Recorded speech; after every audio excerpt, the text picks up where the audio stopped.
every secret from the last 30 years. And I have given all the proofs of who was involved with Diddy.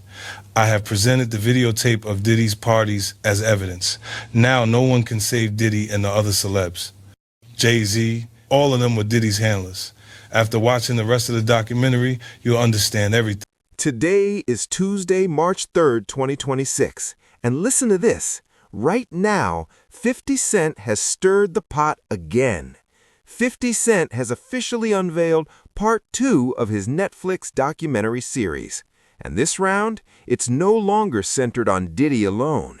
This time, Jay-Z is front and center in the narrative. 50 Cent, Diddy, Jay-Z, three heavyweight names, one global streaming giant, and millions locked in. Back on December 2nd, 2025, 50 Cent premiered Part 1 of the Netflix project, 4 explosive episodes that rattled the culture and placed Diddy squarely in the spotlight. But now, March 3rd, 2026, 50 Cent steps back into the arena with Part 2. And according to him, what viewers saw before barely scratched the surface. In this latest installment, he dives into alleged secret soirees, invite-only gatherings, and back rooms where cameras supposedly never entered. He talks about Diddy, he talks about Jay-Z, and he implies that some of the most pivotal moments allegedly unfolded after midnight, after filming wrapped, after the red carpets cleared, after the stories were already printed. Private sit-downs, tight security, the same familiar power players. According to the documentary, some spaces were never designed to be recorded. Rooms where discussions allegedly never left the walls. Events that reportedly didn't even operate with guest lists. Meetups that lived only in whispered recollections. And this time, he doesn't stop at referencing Diddy. He continuously brings Jay-Z into the frame. He questions alliances kept out of sight. He questions bonds that were never publicly confirmed. He wonders why certain ties were always handled quietly. He references inner circles. He references secrecy. He references what he calls a recurring pattern. But hold up, this is where it escalates. Diddy is already under massive public pressure. Now 50 Cent has amplified these conversations on Netflix, arguably the largest streaming platform in the world. And when he places Diddy and Jay-Z in the same storyline, when he keeps pairing their names, when he spotlights private rooms, locked doors, and alleged after-hours gatherings, it shifts the entire narrative. Is this transparency? Is this a calculated strategy? Is this long-standing rivalry evolving into something much bigger? Because one thing is undeniable. 50 Cent knew precisely the impact Part 2 would create, and tonight we're unpacking it all. What he claims about Diddy, what he suggests about Jay-Z, what's different in Netflix's Part 2, and why the timing of this drop feels intentional. This isn't just streaming content. This is a high-stakes narrative war unfolding on the biggest stage possible. And trust me, it may just be getting started. The fucking hardest hustler in the world. This is Savage Part 2. Don't tell me about shit. It's 2022 and I'm still a savage. Whatever I want, I get. Whatever I want, I fucking get. 50 Cent's documentary pivots the focus from what the public witnessed to what allegedly stayed hidden. In Part 2, 50 Cent keeps circling back to private settings said to involve Diddy and Jay-Z. Not red carpets, not press junkets, not corporate panels, but tightly controlled spaces. Meetings reportedly kept off the radar, absent from official schedules, missing from press statements, nowhere near paparazzi lenses. According to 50 Cent's narrative, some of these meetups unfolded in secluded rooms with timed arrivals and hand-picked guests, invitations scarce, access limited, security deliberate. He implies these weren't casual industry mixers. They were curated circles, discussions that allegedly never traveled beyond 4 walls. No audio, no transcripts, no public confirmation of what was said. And that's where things start to feel different. Because in an industry fueled by cameras, premieres, and constant visibility, secrecy stands out.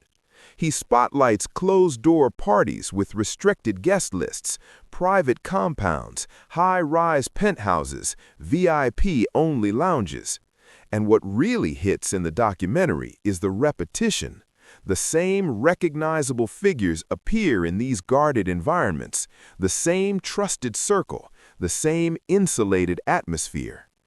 Diddy's name comes up, Jay-Z's name comes up, and 50 Cent questions why both were consistently present in locations described as heavily controlled. Notice this, he doesn't roll out courtroom exhibits here. Instead, he constructs a pattern. Events are portrayed as deliberately undocumented, gatherings that allegedly left no digital footprint, moments people recall but can't replay. He suggests that when influential players repeatedly opt for extreme privacy, it stops looking casual, it starts looking organized. And the organization invites questions. Because if these meetings were routine, if these parties were innocent, if these conversations were standard industry talk, why the strict layers of control? Why the missing documentation? Why do the same names keep surfacing in the same exclusive rooms? He never claims he attended every single gathering. He never says he has hidden recordings. Instead, he leaves viewers with the question hovering over the entire segment. If everything was above board, why was it all so locked down? Claimed, which we know wasn't true. Yeah, check this out. We don't talk about things that are nonsense. We don't even entertain nonsense, my brother. So we're not even going to go there, with all due respect, but I appreciate you as a journalist asking. Thank you. Because you listen, 7 years ago, I'd have been like, yo, did you hire somebody to kill Pac? But no, you do it like a journalist. Yeah, no, I mean, we wouldn't even get into nonsense like that. You know what I'm saying? It's nonsense. Which we never believed, by the way. Yeah. In part 2 of his Netflix series, 50 Cent paints a picture of a world that allegedly came alive after midnight. Not during press conferences, not on red carpets, not in televised sit-downs, but when the lights dimmed and the crowds cleared. According to his storyline, some of the most significant interactions involving Diddy and Jay-Z didn't unfold in public view. He suggests they allegedly took place in after-hours gatherings, in spaces operating outside mainstream visibility. After cameras shut off, after official programs wrapped, and after headlines were already printed, 50 Cent kept repeating Diddy's name. He keeps repeating Jay-Z's name, and he underscores one thing: timing. Late-night settings, controlled entry points, limited guest lists, secluded estates hidden from sight, penthouses towering above city lights, luxury yachts docked far from crowded marinas. These were not open networking mixers. They're described as curated environments, invitation-only spaces where exposure was minimal and records were scarce. And that detail becomes the centerpiece. Moments people recall but can't replay. No official snapshots surfaced the next morning. No tagged posts are lighting up social media. No statements confirming who was present. In a celebrity era driven by constant visibility, that absence feels loud. 50 Cent questions why certain relationships appeared privately but vanished publicly. He talks about alleged private associations that, in his framing, stayed far away from brand strategy. Publicly, Diddy and Jay-Z projected images as moguls, icons, and global businessmen, but privately, 50 Cent hints there were ties never openly addressed, links never confirmed, links never denied, links that simply lingered in silence. And he keeps asking why acknowledgement never came. If connections were harmless, why not say so? If the gatherings were ordinary, why not mention them in interviews? If everything were transparent, why the fog? Throughout this segment, 50 Cent leans into contrast: daylight versus darkness, public persona versus private setting, image versus alleged reality. He doesn't roll out legal judgments here. Instead, he emphasizes repetition and optics. Diddy's name resurfaces, Jay-Z's name resurfaces. After midnight becomes a recurring theme. The implication isn't that nighttime equals guilt. The implication is that secrecy tends to grow when visibility fades, and certain names consistently appear only after hours. When the same figures keep showing up in exclusive late-night circles, questions naturally follow. Why were some bonds only visible behind closed doors? Why were certain ties absent from public dialogue? Why did clarity never arrive? Because in an industry where attention is currency, deliberate invisibility stands out. And that fuels the defining question of this chapter. Why did certain associations seemingly live only in the dark? 50 Cent says he's been building this documentary for nearly 2 years. He claims the footage collected is jaw-dropping. He suggests the voices speaking about Diddy are surprising. In Part 2, 50 Cent expands the scope. This chapter isn't solely about Diddy anymore. It isn't solely about Jay-Z either. It's about the ecosystem around them.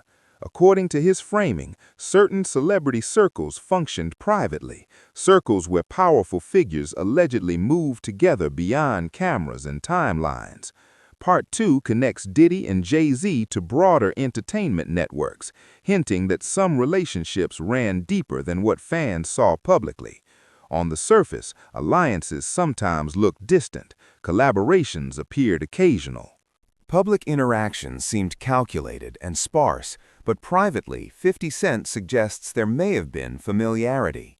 He references alleged private ties to major names, not presented as courtroom findings, but as associations that reportedly existed within exclusive environments, elite figures moving together quietly.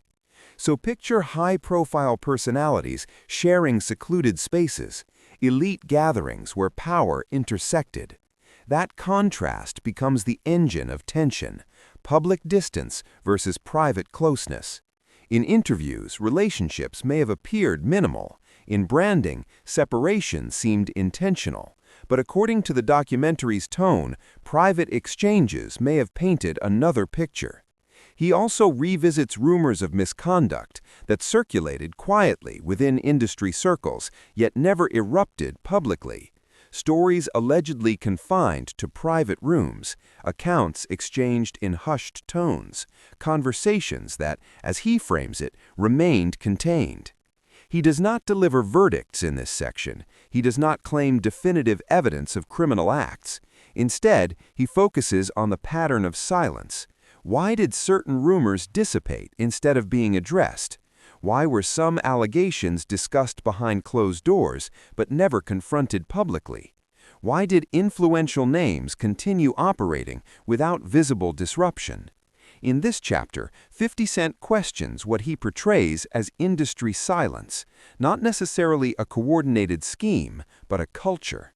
A culture where influence can steer headlines, where status can soften scrutiny, where being close to power makes people pause. Diddy's name surfaces, Jay-Z's name surfaces, and alongside them, other influential figures, unnamed but implied, are moving through the same exclusive spaces.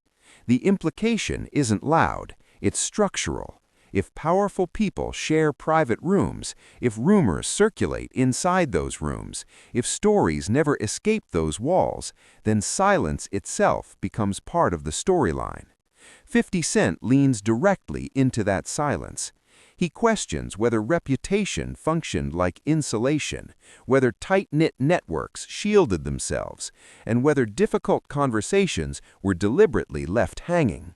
As this chapter unfolds, the lens widens from personal conduct to collective awareness.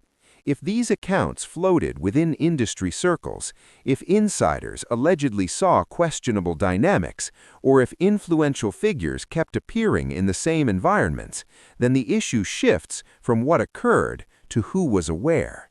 Because sometimes the most revealing part of controversy isn't the claim, it's the quiet that follows.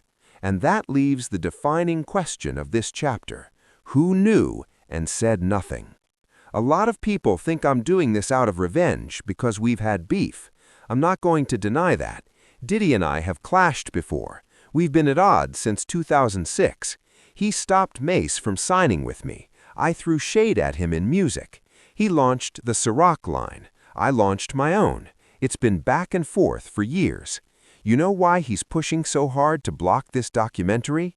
Because he believes we uncovered things, clips, recorded calls, conversations he taped himself, paperwork, NDAs, real documentation. But Diddy isn't the only issue.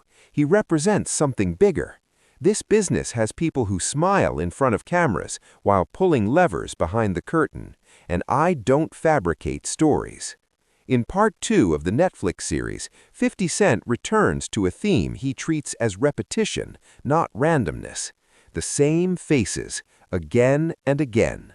According to his framing, whenever private settings tied to Diddy and Jay-Z are discussed, certain individuals reportedly reappear.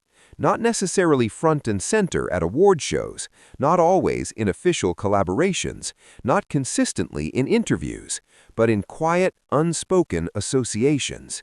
These aren't partnerships promoted publicly. They're not alliances splashed across headlines. They're not friendships explained to fans. Instead, he describes what he calls private inner circles, small, controlled groups allegedly moving together behind closed doors. Limited, consistent names are present in exclusive rooms, yet rarely acknowledged openly. That contrast fuels the tension. In public interviews, narratives tend to be simple. When stars collaborate, they announce it. When deals close, they publicize it. When bonds are strong, they reference them. But in Part 2's tone, some ties appear to exist in a gray area. Off-the-record associations, quietly maintained links, connections were neither confirmed nor clearly denied. When asked publicly about certain figures, responses were reportedly vague. When questioned about certain gatherings, answers were brief. When rumors surfaced, often silence followed. 50 Cent frames this as image management. Public personas are carefully shaped. Interviews were strategically handled, relationships selectively spotlighted. Meanwhile, privately, according to his perspective, the same individuals continued appearing in the same restricted environments. Diddy's name appears, Jay-Z's name appears, and alongside them, familiar figures repeatedly connected to exclusive settings. He does not argue that repetition equals wrongdoing. He asks why repetition was never addressed openly. If these were harmless friendships, why not speak on them? If they were standard professional ties, why not clarify? If everything were transparent, why let ambiguity linger? He underscores the gap between visibility and acknowledgement, seen in private but unseen in public dialogue. Over time, that pattern grows harder to overlook.